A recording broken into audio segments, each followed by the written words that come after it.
It's finally here! After being teased back in October during the New York Comic Con, Batman Ninja is a refreshingly spectacular film. Personally, I love this film as it catered to both my love of Batman as well as anime. And you also don't have to be an anime fan to enjoy this movie. Artistically and visually, this movie is stunning. And I'm a bit surprised something like this hasn't been done before. Because Batman is technically a ninja, using stealth in the night to fight crime. Now, I didn't watch any trailers for this movie, so I was caught a bit off guard with the story. I thought it was going to be about Batman during the feudal Japan era, and not a time-displaced Batman, because a time-displaced Batman would mean he still has access to all his gadgets and tech in his suit. And even if Batman is only using the technology that's accessible in his suit, that really outclasses anything that's the latest technology in feudal Japan. And they make that a point in the movie, which causes some really funny and awkward scenes for Batman. The premise of the movie is Batman along with Gorilla Grodd, the Joker and Harley Quinn, Two-Face, Poison Ivy, Penguin, Deathstroke, and the Bat Family are all transported to feudal Japan, where each of the villains have become daimyos in different states, and each one fighting to conquer all of Japan. Batman, being the stubborn person that he is, fights these villains as he would back in Gotham and modern times, and also relying on his tech to help him seal the victory. And I know, some people will be like, "It should be easy. Batman has all the tech while the bad guys are only using swords and spears." So because he alone has superior technology, he should win? Where else have I seen something like this before?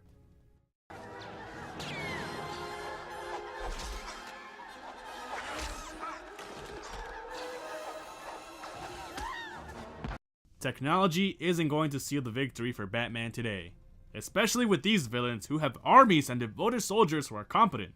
And the Arkham 5 also have their own modern day technology with them as well. So no, it's not going to be an easy fight for Batman. And what I found myself enjoying a lot is they strip Batman down to the core of his character. And I stated this in my previous review, Gotham by Gaslight, that certain traits of Batman have been forgotten or lost over the years among his vast arsenal of gadgets and technology, and also status as Batgod. And Batman Ninja takes Batman out of his comfort zone and forces him to adapt and remember his roots.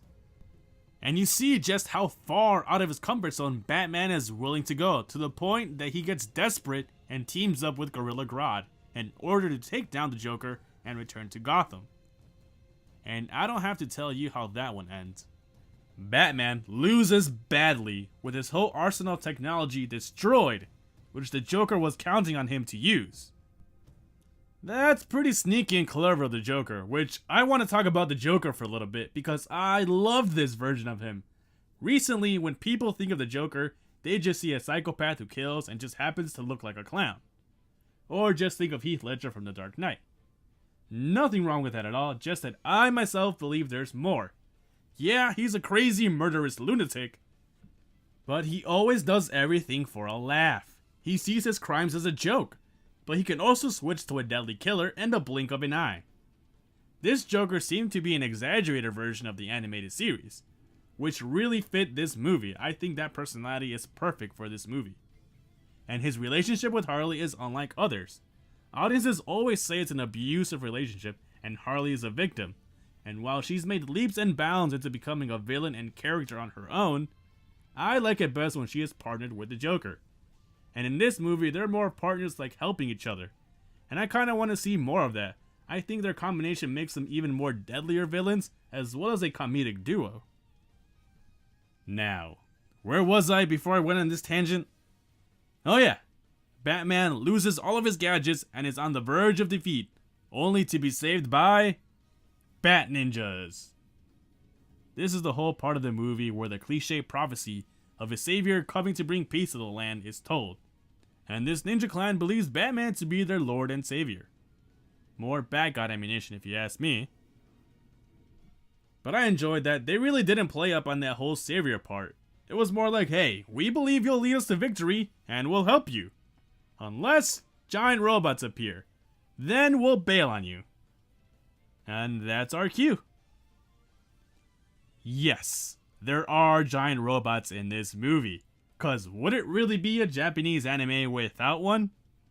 I know this takes place in feudal Japan, and the whole giant robot thing came way out of left field. But I still loved it, and expected no less from Japan. And true to anime form, this movie can be over the top wacky and just straight up bizarre. And to those who have never seen anime, it may seem weird and out of place, but it's not. And it does get crazy. I mean, giant robots, man-eating plants in samurai armor, penguins in samurai armor, and the classic Japanese trope, calling out their attacks and transformations. The giant robot is the least craziest part of this movie, so you can imagine just how crazy it does get. I mean, at one point, there is a giant Batman. Somehow. Do not question Japanese logic. And all of that leads to perhaps the best fight and action sequence in this movie, the sword fight between Batman and the Joker. It was amazing to watch, and the animations take full advantage of their art style here. But in their climatic fight, you feel there's a certain weight to it. It's not just about defeating each other for Batman and the Joker, or good and evil. Joker wants to destroy the very idea that Batman is a hero. And that makes you believe that maybe, just maybe this one time, Batman will do it. You do have to play by feudal Japan's rules.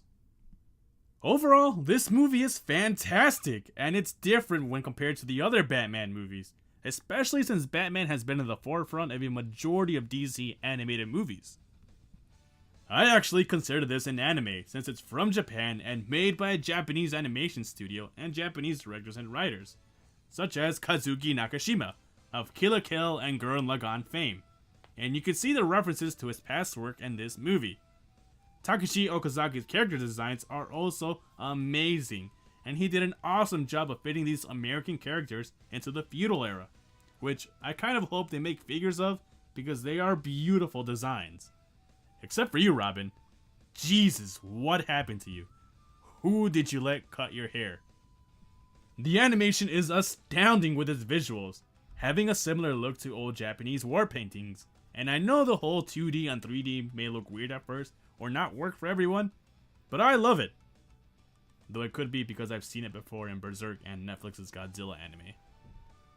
The animation is very fluid, and you can see it breathes Japanese culture and gives perspective on Japan and their tropes in animation. I mean, you can feel as if you were actually there with the visuals and sound effects. It was really cool. There are also two other forms of art styles in this movie, and it really complements the narrative. It's also something you would rarely ever see in Western animation.